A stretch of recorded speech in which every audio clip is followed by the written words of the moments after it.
Hello students, welcome to online classes of advance senior secondary school Mundal. Class 12th health and physical education में आपका स्वागत है। और हम पढ़ने जा रहे हैं सेकंड चैप्टर प्रशिक्षण विधियां। आज हम इसमें कुछ टर्म्स या कुछ वर्डिंग पढ़ेंगे जो आपकी बुक में आई हुई है, जिससे हम परिचित होंगे आज। तो सबसे पहले इसमें एक प्रशिक्षण विधि है जो हमने अभी तक नहीं जानी। उसका नाम है, ये मैं नंबर 1 पर डाल देता हूँ, फार्टलेक। फार्टलेक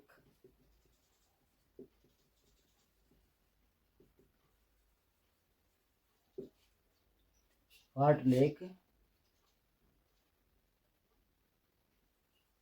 ट्रेनिंग मेथड।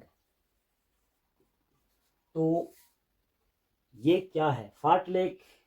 ये एक स्वीडिश लैंग्वेज है जिसका अर्थ होता है स्पीड प्ले। तो स्पीड के साथ हम कोई भी क्रिया करते हैं उसका अर्थ फार्टलेक हो जाता है। तो फार्टलेक ट्रेनिंग मेथड, तो इसमें सबसे पहले ये स्वीडन जो कंट्री है उसने इसकी रचना की, इसको प्रयोग में लाया सबसे पहले। तो फार्टलेक प्रशिक्षण विधि में हम स्पीड प्ले करते हैं, अर्थात जो भी एक्टिविटी करते हैं वो हम स्पीड के साथ करते हैं। तो फार्टलेक में अगर हम कोई रनिंग या जॉगिंग कर रहे हैं तो सबसे पहले हम हल्का वॉक करेंगे, वॉकिंग 2 मिनट्स। फिर हम एक जोरदार वॉकिंग करेंगे हल्के हल्के कदमों से, तेज लिख सकते हैं हम, तेज वॉकिंग, ये भी हम 2 मिनट लिख सकते हैं। इसके बाद फिर हम कंटिन्यू, ये सभी एक्टिविटी कंटिन्यू चल रही है, हम बीच में रुक नहीं रहे हैं, कहीं भी रुक नहीं रहे हम। तो ये कंटिन्यू चल रही है। पहले हम हल्के हल्के कदमों से दौड़ते हैं, फिर धीरे धीरे अपनी स्पीड को बढ़ाते हैं, तेज वॉकिंग कह लेते हैं इसको। फिर हम कुछ 1 मिनट तक एक स्प्रिंट लगाते हैं। तो स्प्रिंट अर्थात आप समझते ही होंगे, बहुत तेज रफ्तार से भागना। तो ये हो गई हमारी फार्टलेक प्रशिक्षण की एक टेक्निक। ये सबसे पहले था जॉगिंग। तो इसमें हम अपने शरीर को एक एक्टिविटी में इन्वॉल्व रखते हैं। उसमें हम पहले जॉगिंग करते हैं, फिर वॉकिंग, थोड़ी स्पीड बढ़ाते हैं, फिर हम पूरी रफ्तार से भागते हैं 1 मिनट तक। फिर हम दोबारा से ये साइकिल यहाँ पर कर देते हैं। बीच में हम कुछ एक्सरसाइज इन्वॉल्व कर सकते हैं जो अपनी ट्रेनिंग से रिलेटेड होती हैं, तो वो हम इसमें इन्वॉल्व कर सकते हैं। तो स्प्रिंट के बाद हम फिर से जॉगिंग पे आ जाएंगे हल्के हल्के कदमों से। और हम यह अपनी शारीरिक एबिलिटी के हिसाब से करते हैं कि कब हमें तेज भागना है, कब हमें स्पीड को कम करना है। तो फार्टलेक प्रशिक्षण विधि सिंपल सी है, इसमें कोई ज़्यादा डिफिकल्ट नहीं है पढ़ने का, तो आप इसको समझ गए होंगे।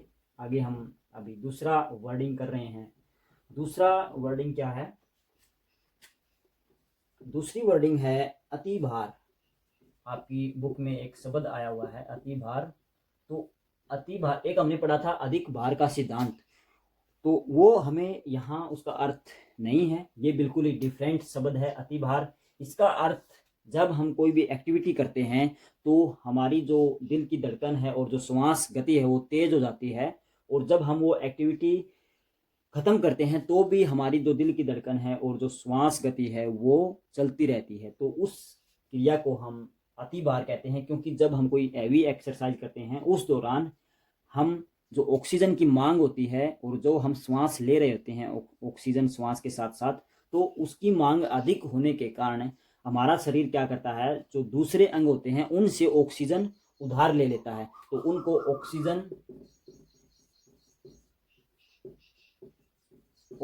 ऋण ले लेता है। इसको अति भार को ऑक्सीजन ऋण भी कहते हैं। तो ऑक्सीजन ऋण ले लेता है वो दूसरे अंगों से, और जब हम एक्टिविटी कंप्लीट करते हैं, हमारी क्रियाविधि रुक जाती है, तो फिर हमारा शरीर उन अंगों को वापस ऑक्सीजन लौटाने के लिए जो क्रिया है थमने के बाद भी कुछ देर तक श्वास लेता रहता है तेज गति से। इस सिद्धांत को हम अति भार का सिद्धांत कहते हैं, ऑक्सीजन ऋण, या इसको इंग्लिश में O2 डिबेट भी बोल देते हैं।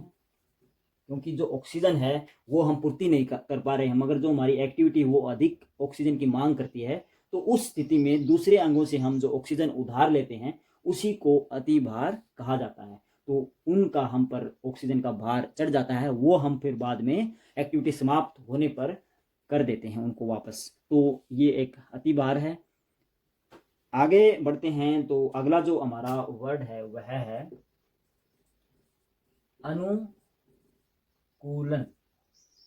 तो अनुकूलन से आप समझ गए होंगे, ये थोड़ा मिस्टेक हो गया यहाँ पर।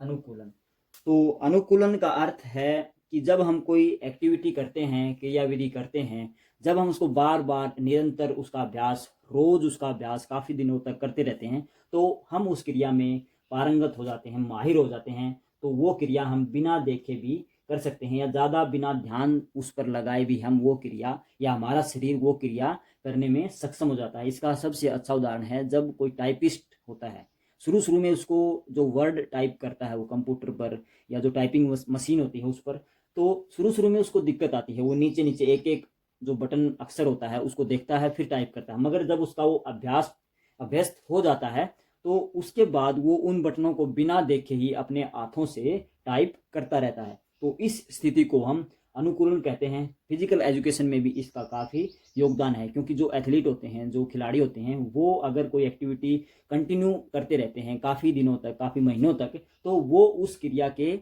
आदी हो जाते हैं। तो उस दौरान उन्हें उस क्रिया को करने में ज़्यादा जोर नहीं लगाना पड़ता, ज़्यादा ध्यान नहीं देना पड़ता। जब हम बात करते हैं मैराथन एथलीट की, या जो लंबी दौड़ के धावक होते हैं, तो वो जब भागते हैं तो उनकी अभ्यास होता है उनका कि उन्हें फिर ज़्यादा लंबा भागने में कोई ज़्यादा जोर नहीं आता। एक वैसे आदमी को हम कहें कि आपको 30 किलोमीटर दौड़ना है, तो उसको बहुत परेशानी झेलनी पड़ेगी। मगर जो उस चीज़ का आदी है, उस क्रिया का आदी है, तो उसको इतनी परेशानी नहीं उठानी पड़ेगी। ऐसे ही जब हम कोई क्रिया अपने दाएं हाथ से या बाएं हाथ से करते हैं, तो वो क्रिया उस दाएं हाथ या बाएं हाथ के करने के हम आदी हो जाते हैं। तो एक क्रिया हम दाएं हाथ से आसानी से कर सकते हैं, वही क्रिया हमें बाएं हाथ से करने में परेशानी हो जाती है, क्योंकि जो हमारी मांसपेशियां हैं, जो हमारा दिमाग का संतुलन, जो सिग्नल भेजती है मांसपेशियां, वो दाएं हाथ पर पूरा फोकस रखती हैं। उतना तालमेल हमारा बाएं हाथ के साथ, अपने मस्तिष्क के साथ नहीं होता जितना दाएं हाथ के साथ होता है। इसी कारण